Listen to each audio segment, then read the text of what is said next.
Namaste friends, we're back with the Bhagavad Gita series, chapter 3rd, verse 15th. Karma brahmodbhavam viddhi, brahmakshara samudbhavan, tasmat sarvagatam brahma, nityam yagye pratishthitam. So Krishna is talking about the cycle of cosmos. So in the previous verse he said that from water the grain happens, from yajna water happens, rain happens, from rain grain happens, and from grain all the beings in the universe happen.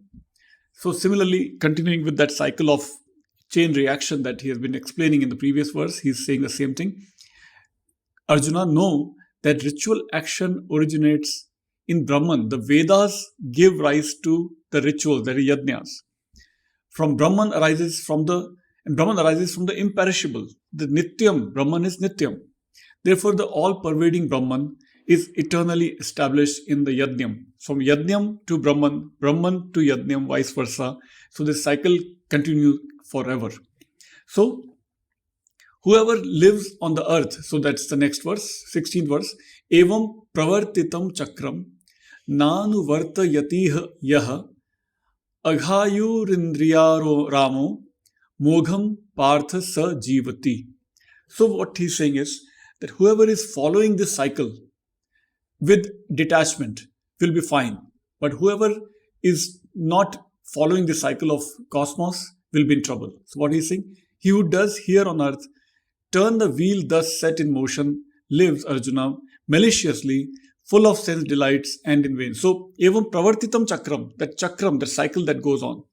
Na anuvartiyataha. So if you're not following that cycle, agha ayurindriyaram, and you seek pleasure, you seek aram. So Ramo here is not the Lord Rama, but here is aram. If you take aram, you take pleasure in indriyas, senses, then you are in trouble. You are a ghor papi. You are doing all kinds of negative karmas. So this aram that is added to indriya here in the Bhagavad Gita gets done all the time in North India. You know, when people use such words as Ayaram, Gayaram, Panchayatiram, Palturam. So this Ram is kind of suffix for many, many words. Ram is not referring to Lord Ram, referring to Aram. Those who takes pleasure in Ayaram, Gayaram kind of politics. Then it becomes that word Ayaram and Gayaram. Here, Indriyaram. Mogham, extremely serious sin, Parth Sajivti. He lives in Pap if you ignore the cycle of cosmos. Then verse 17. Yastu atmarati reva syad atmarata prishcha manavaha atmanyevascha santushtam tasya karyam na vidyate. He whose delight is only in the self with a capital S, whose satisfaction is in the self with a capital S, and who is content only in the self. For him the need to do does not exist.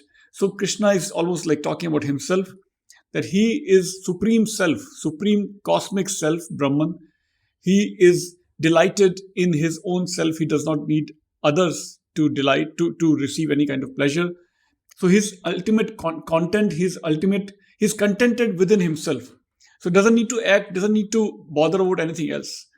So how should one act? One should act in verse 18th chapter 3rd chapter 18th verse. Na eva tasya kriten artho na kriten aha kaschana na cha asya sarva bhuteshu kaschit artha vyapashrayah. He who has no purpose at all in action, no selfish purpose, or in non-action. Again, no selfish purpose in non-action. And he has no need of any being, completely selfless, for any purpose whatsoever. Verse 19th. Tasmat asaktah satatam.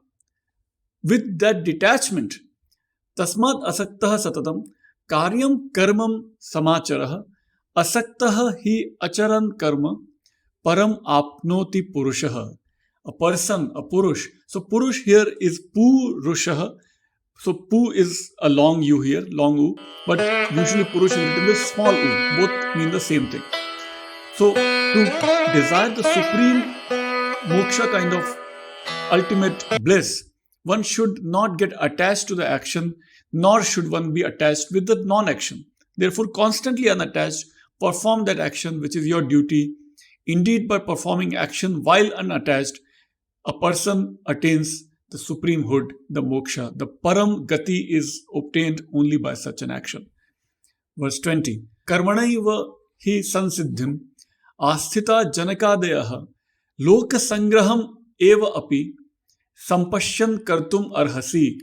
Krishna quotes Janak here, that great kings such as Janak attained siddhi, attained accomplishment, the supreme accomplishment, moksha or siddhi, by action. Lok sangraham eva api. Even for lok sangraham, one who is detached with his own actions, who is completely selfless, must do his actions for lok sangraha. Lok sangraha is not merely accumulating people, but for their upliftment, their betterment. One should continue to perform actions. So that perspective, sampashyan, that perspective you should have, like Janak had, and you should continue to perform your actions. So Krishna is inspiring Arjuna to perform actions for Lok Sangraha. Lok Sangraha became extremely important word for Lokmanya Tilak when he wrote his commentary Gita Rahasya in the Mandle jail in Rangoon. That is what the word he also used a lot, because that time India needed people to worry, to have this concern for the society, not just one's own selfish kind of moksha, but to take the entire country with them. So almost all leaders interpreted Bhagavad Gita for different agenda to awaken the masses. So that is what Lokmanya Tilak also did. And then 21st verse, chapter 3, Yad acharati shreshthas tad eva etaraha janaha sa yat pramanam kurute lokaha tad anuvartate. Yad acharati shreshthas. As the better people, as the leaders of the society, as they behave, as they conduct, as their conduct is, tad eva etaraha janaha. People also follow that conduct. Sa yat pramanam kurute. How he practices his actions, how he performs his actions, that is taken as a praman, as an evidence. Whatever way the leaders are doing, people follow. Lokaha tad anuvartate.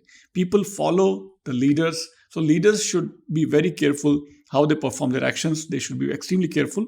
They should be never sit idle. They should continue to perform actions for the social charity.